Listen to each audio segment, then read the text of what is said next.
Nu skal vi bruge den, så...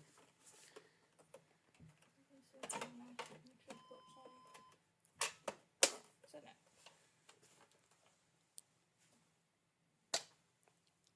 Åbne. Fylder vand på. Op til den, der står max streg.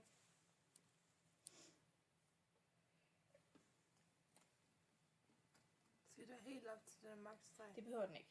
Ja, det er nemlig der, det er vi sådan lidt ude, fordi så synes jeg nemlig, der sådan kommer lidt bølgegang i. Så Ja. jeg vil helst sætte sådan lidt under stregen.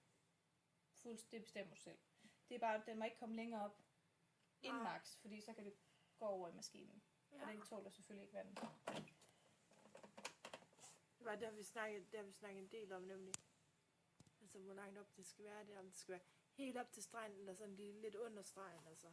Igen, det er en smagssag, tænker jeg. I hvert fald bare sådan, at du er sikker på, at der ikke er for meget i.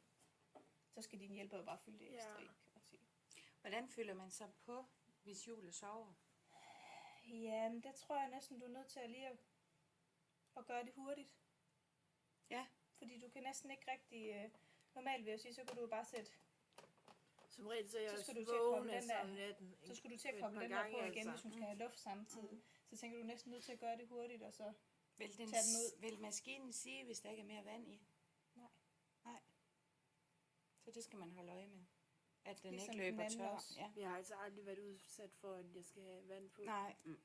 Det holder længe. Så skal det den der være den første, altså. Men det du får må nok vi- noget mere fugt nu, end du gjorde ved den anden. Ja. Den er i hvert fald skruet højt op, ikke også? Så det kan jo godt være, at... Men som regel er jeg også vågen et par gange om natten, så kan man lige gøre det der. Ja, så kan man lige tjekke, om der skal Ja. vand på. Ja. Ja. Det kan du desværre ikke rigtig gøre. Gid, der var en smartere måde, men det er der ikke rigtig til lige det. Nogle spørgsmål?